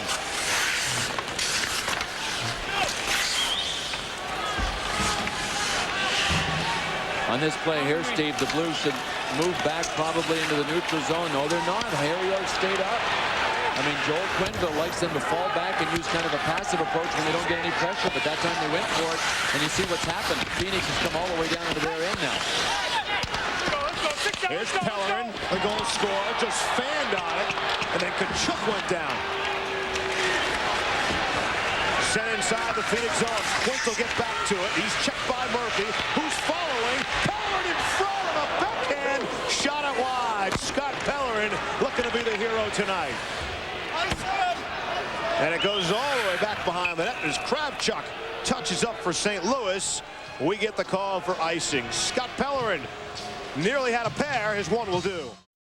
Scott Pellerin, 4 years at the University of Maine before he was drafted by the New Jersey Devils, is now a member of the St. Louis Blues. He scored moments ago and just about scored a second one right there. Hobby Bullen was in pretty good position. This is the play where Jeff Courtnall was yelling at Van Massenhoven. Remember, I talked about him yelling. Well, it was because of this. Watch Brett Hull when he went wide. He was hooked back. Then again, there's so many people trying to check other people, and there's so many. It's so congested.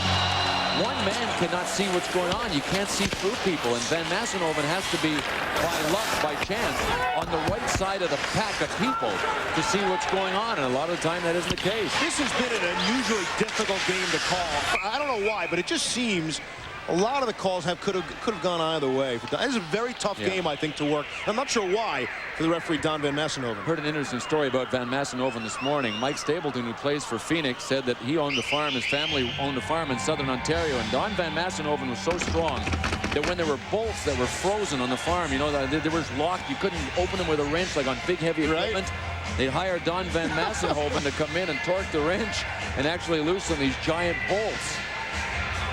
Comes from a Dutch community. Van Massenhoven, Dutch name, comes from a Dutch community in southern Ontario. That's why I try to say nice things about Don up here, Steve. In case you need any bolts loosened at your place, for example. In case he decides to loosen my head bolts. Here's Courtnall trying to break. I'd be right behind you there, Bill. Here's Hall. Hall tried to center. How far behind me? Very far. About 100 yards, size of a football field. McInnes in his own zone. Approaching 13 minutes to go. In this third, it's been a good one from Phoenix.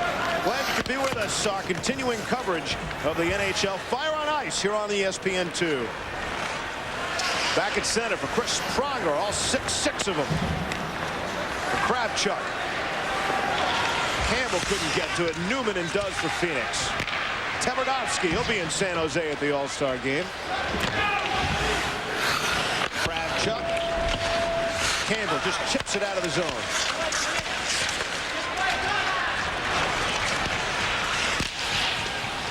Shot is deflected and goes wide from Campbell. He's back behind the net with Quint. Throws it in front. Hobby Bull with the paddle of his stick on the ice. Stop that one. And cleared to the corner.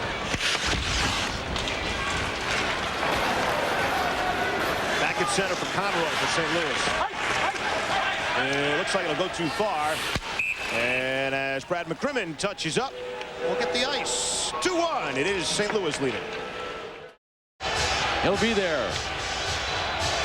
Keith Tkachuk, kind of a whirlwind day for him when you find out first of all, he had to change plans because he was planning on going golfing, a couple of day golf trip with Jeremy Roenick. And they were going to take the girls, the wives. Nice little foursome there. And now it's a twosome. They're taking them both? I think so.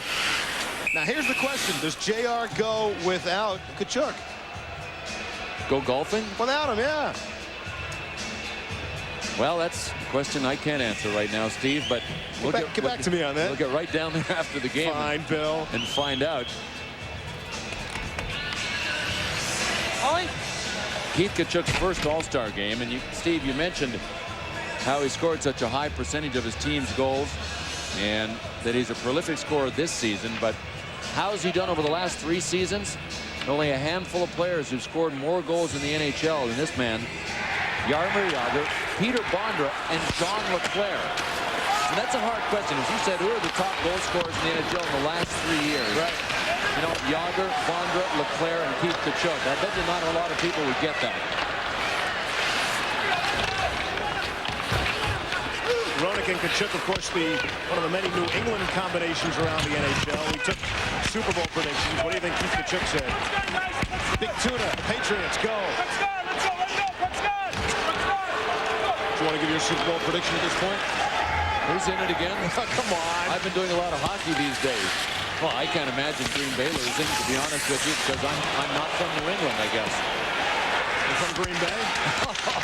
Verso Quebec. I'm completely neutral. The Ottawa Rough Riders have already been knocked out. There's Kravchuk at center ice, coming up on 11 minutes left in the third period. 2-1 the Blues. Offside now at the St. Louis blue line. Ladies and gentlemen, one lucky group of 4 has been randomly Don Hay looks on, trying to find the right combination here to draw even. They've had such a tough time at home, but there are good things on the way for this franchise. The recent World Junior Championship, there were 7 players that played in the World Junior Championship that belong to the Phoenix Coyotes. 4 for Team Canada, 1 for Team USA, 1 for Slovakia, and 1 for Team Sweden. And one of the kids that belongs to Phoenix scored the big winning goal, Daniel Briere. I mean, he's a terrific scorer. So when you've got 7 elite junior players playing in that tournament, they all belong to you. They got some help on the way. Just a matter of when it can get here. And for a lot of coaches, the question is, can it get here before I leave? Speaking of leaving, we're told that Keith Tkachuk has left the Phoenix bench. As soon as we get an updated report on it, we will share it with you. Hull throws in deeper. Courtnall there to get it. A couple of 77s battling behind the net. Now Hull comes away with it. On his backhand. Goes back to Kravchuk at the point. Cross for Pronger. Throws in deeper. Rolls towards the front of the net. Courtnall couldn't tee it up. Ronning doing the good back checking behind his own net. Shannon tried to get it to him. He reverses the flow, but it goes right to Hull. He tried a little back pass. Turgeon behind the net. Check by Newman. Kravchuk able to keep in. Good play. Igor Kravchuk at the Phoenix blue line, but now it's smacked out of his own. Sent inside again. Hobby Bullen leaves for Brad McCrimmon. And his plus 447 in his career. That is amazing. He was plus 444 career coming into this season.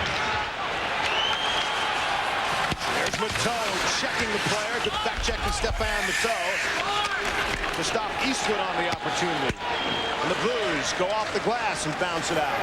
That's what they'll do with a one-goal lead. Bounce it off the glass, banging off the glass into the zone and out of the zone. I mean, the way to erase that one-goal lead is to try something dangerous like a pass up the middle. Matteau out ahead at center. Here's Campbell's shot right on. Javi Bullen the stop. Leaves there for Conroy. Throws in deeper. Quint is there for Phoenix. And here's Chris King. King out ahead for Korolov. Korolov on Kravchuk. The Igor battle continues. Now Pronger out ahead. York, smart play to let it go to Pellerin. And now York gets it back. York is rubbed out along the glass by Manson. A battle for it to the right of Javi Bullen. 8.5 to go. Shot through a screen. Save Javi Bullen. And he goes post to post to make another stop on Pellerin. And here come the Coyotes now. Here's Gartner, throws in front. Couldn't connect. Kept in by Manson. Deflected. Saved by Bjork Roenick. Drake is hammered. Roenick throws deeper. Gartner there. He's checked by Pronger. Unbelievable pace here in the third. Oh, great move there by Drake. Gartner got the shot off and a save by Bjork. Off the glass. Manson able to keep in. Good pressure here by Phoenix. Here's Roenick behind the net. He's roughed up. Drake is there as well. Great battle along the boards, Billy. Drake really showed me something. A great little move, and then Roenick. Look at this. Best forechecking sequence of the game for Phoenix. Manson wrists it wide. Pronger gets to it. Blues just need a clear, and finally will get one. And Pellerin will be checked but sent into the zone, and the Phoenix fans respond. Here's Newman in now for the Coyotes. Down a goal. 7:15 to go. Regulation time. Shane Doan couldn't handle. Blues try to break. Here's Brett Hull on his off-wing shot. And it was deflected and into the crowd. The wild pace. 7:07 to go. The Coyotes desperately in need of a tying goal. It's 2-1 St. Louis. Coyotes has had to look on in the last week and really look at some disappointing events. This all happened in the last week. An overtime loss to Detroit. Igor Larionov against San Jose with less than a minute to play. Tony Granato, 48 seconds from the end of regulation, knocked off Phoenix. And Buffalo, the same kind of drama. Just a couple of seconds into overtime, and Jason Dodd beat them. That's 3 one-goal losses, all dramatic. Back to live action. Hull shot kicked out by Javi Bullen.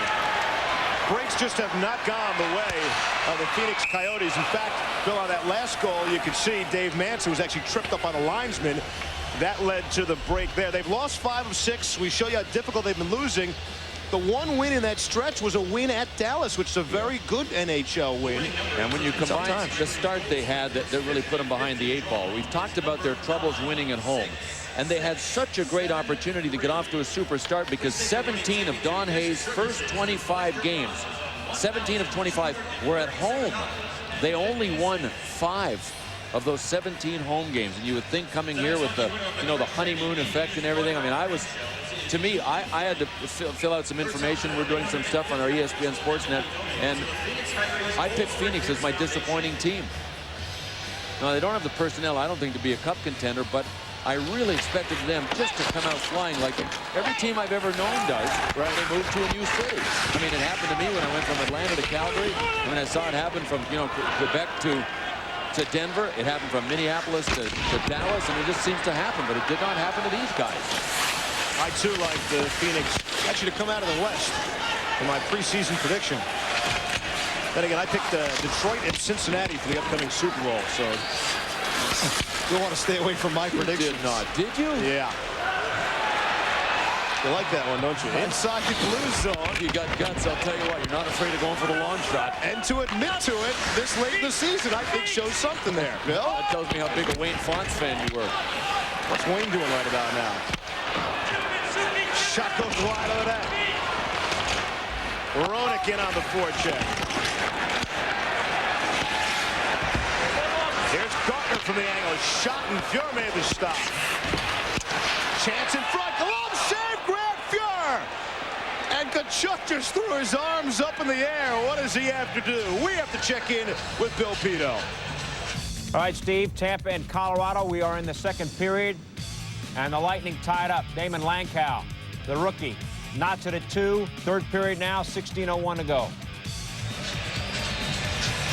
All right, Bill, thanks. And Keith Tkachuk, great opportunity. What a stop with the glove by Grant. You know, Keith Tkachuk looked like he was tied up, but he was able to get some wood on it. He's so strong when he's in front.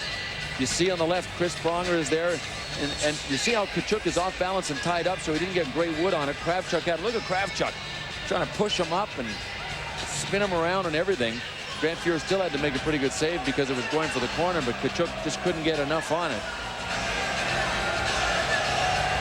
Face off to the right now of Grant Fuhr. Quick shot. Goes off the back of the net. Blues will get to it and fire down. Dallas Drake for Phoenix. Throws in looking for a Karam. And a Karam right to the Blues. McInnes has off the glass. Kept in by Tkachuk for Drake. Neat little pass for Tkachuk. Then he fired it wide. The net was taken down afterwards. Here's Ronning spinning away from the check. You can do that when you're 5'8". Trying to throw it in the front of the net. Broken up by Tverdovsky.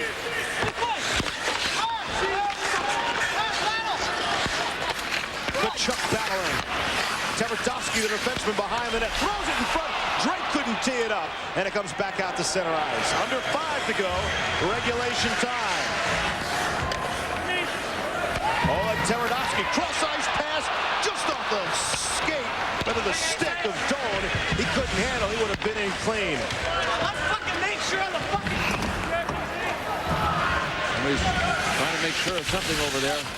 Right? St. Louis wants to get the puck in deep here. And same with Phoenix. I mean, you know, the tendency when you're a goal down is to try to stick handle your way through everybody. Here's Turgeon for Courtnall and score! I'm not sure it made it all the way across the Courtnall, but it's in the net from one of those 2 sticks. And a big goal for St. Louis. They open up a 2-goal lead. It's 3-1. As mad as Jeff Finley, number 26 of Phoenix, is, I'd say that went all the way to Courtnall's stick. Finley had him tied up, but then again, he didn't have him tied up. This is what Turgeon does best. See the ice, find an open player, and then thread the needle. Courtnall had Finley on him, but Finley didn't have his stick tied up. It's one thing to have your stick in the guy's guts and sort of hook him back. Watch this. But Courtnall's stick was not even close to being tied up, so Finley, in essence, was beside him. And you can say he was there to cover him, but he did not have him. And Jeff Courtnall has possibly iced this game for the St. Louis Blues. Now they got a 2-goal lead, and we're down to 4:21 to play. Jeff Courtnall has been on a bit of a tear. He had 8 points in his last 10 games, but they need this guy to score goals. And he gets the goal there to make it 3-1 in favor of St. Louis. Again, cementing the strong game by Pierre Turgeon that we've been talking about tonight. You bet. Inside the St. Louis zone, bangs right back out. Let's see how the Coyotes respond. Roenick is stood up by Courtnall. And the Coyotes unable to keep in. Darren Quint back at center. Kravchuk for the Blues. Spins away from the check. It's Courtnall, his 12th from Turgeon, even strength at 15:37. 3-1 the Blues leading. Shannon is checked. Well, this game finishes up. Probably 2 other games still in the third period. And that will wrap it up for the unofficial first half of the NHL season as we hit the All-Star break. Offside at the St. Louis blue line. The Blues, if you can carry some momentum into the second half. St. Louis looking to do that. Jose over on ESPN. The hockey continues here on ESPN2. Steve Levy, Bill Clement from Phoenix, Arizona. Glad you could be with us. It's been a good one tonight. Certainly better for the Blues and the Coyotes at this point. Under 3 minutes to go, and St. Louis a 3-1 lead. Here's Cliff Ronning to kind of attack the Coyotes, get him out here in the final few minutes. Here's Ronning behind the net, shovels it in front, Drake, and Fuhr to stop. Here's running again as Drake at the side. Drake, another shot stopped by Fuhr. Coyotes have not had many opportunities. 21 shots on goal tonight. But Grant Fuhr, when he's had to, has made the stop. He has been really sharp when he has had to. I mean, he's been a big part of this. But St. Louis in general, real strong defensive effort. I mean, when you hold the team, we're down to 2 minutes to go, and Phoenix has had 23 shots on goal, and they're playing in their own building. You know you've done a lot of things right defensively. This was a highly energetic day for Phoenix. They found out their captain got an all-star berth. They well-deserved one. Had a big team meeting today as well to stress just how important this game was, to try to win and carry some momentum into the all-star break. All right, now just got one goal on the board to show for it. Yeah, they really came up against a team that is all of a sudden come together. I mean, I don't think St. Louis can believe their good fortune. There'll be a lot of guys taking a few days off, really celebrating the arrival of Joel Quenneville and the different mood that's around the locker room because of Joel Quenneville. Pierre Turgeon sure looks like he's thriving under, and Brett Hull has worked his butt off in this hockey game. Now, we pointed out the difficult losses that Phoenix has gone through. Well, they don't corner the market in that department. As you look at the rest of the big line for the Blues, they had 3 days off. They were in Los Angeles on Saturday night, and Dmitry Kristich beat them with 33 seconds left in regulation in a 2-1 hockey game, then spent a couple of days off in L.A. before getting to Phoenix here. So two teams, they really mirror each other. They'll probably be thinking to get a tie, but that's not the way it looks right now. Thrown in front, nearly an opportunity for Hull. Courtnall on the check. Big line has come up big tonight for St. Louis. That they have. And a real good effort by some, finesse guys for the Blues. A physical effort tonight. Chance in front. Gardner tipped it wide from in close. Comes back for Roenick. Cross for Quick. Couldn't tee it up. Minute 25 left. Another save by Fuhr. And here's Hull trying to break with speed. And he loses to Kachuk. Good back check there. Here's Keith Kachuk. 1-on-2. Looking for some help. Has someone running. Throws it in front. Manson was cruising the crease. Couldn't get to it. Here's Turgeon on a break. Pierre Turgeon ahead of the pack. Shot, a save. The rebound. He scores. Pierre Turgeon, another goal. His second of the night. It's a 3-point game for him.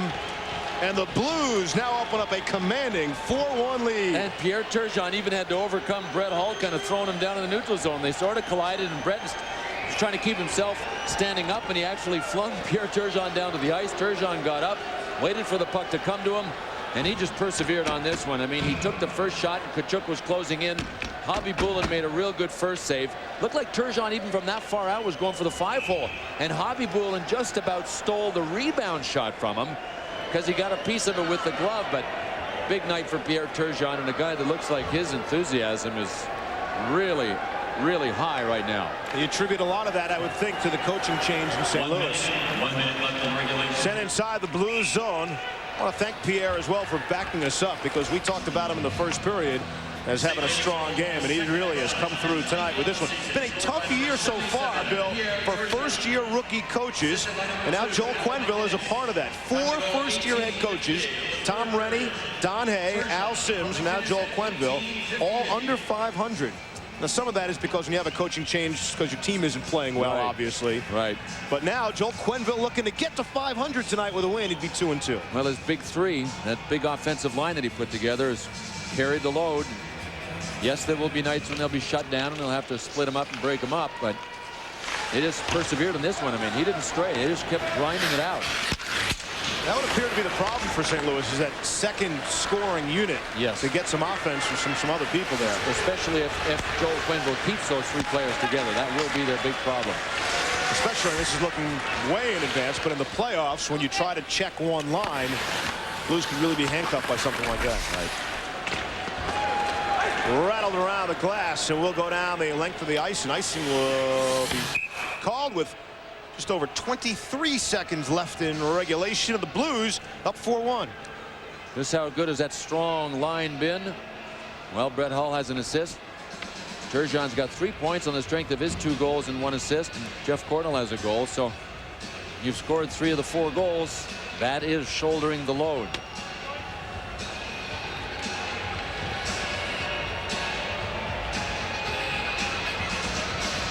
NHL Tonight comes your way immediately following our broadcast. Bill Pito and Barry Melrose are standing by. sure they'll have plenty to say, including thoughts on this one here tonight. Looks like a Blues victory at 4-1 as we're under 10 seconds. And we'll get one more whistle. Now, Tony Twist involved with Chris King of Phoenix. And we hadn't seen much of this all game, and now they decide in the last 7 seconds to see what's going on. So Joel Quenneville is going to talk it up a little bit with Brett Hull. He is going to win again, and he is still getting to know his players. Let's face it, the toughest thing for Joel Quenneville is to figure out what he had. General manager Ron Caron, it's good to see him back in the loop because he has such a passion for hockey. He said, look, I'm not going to go out and start making any deals. I want to wait for Joel Quenneville to tell me what he needs. I want to let it come from him. I want to develop a relationship with him.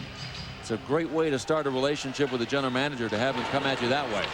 Off the face-off, one final shot maybe. And one final save for Grant Fuhr. 24 shots on Grant Fuhr, 23 stops. And again, congratulations, Joel Quenneville. He's at 500 as an NHL head coach. St. Louis, a 4-1 winner. Bill and I and the ESPN crew are on our way to San Jose. And if you can't join us there, join us over on ESPN. We'll have All-Star Friday from the Shark Tank beginning at 9 o'clock p.m. Eastern. Bill Pito and Barry Melrose are standing by. They've got the NHL tonight. This has been a presentation of ESPN2, along with ESPN, the worldwide leader in sports.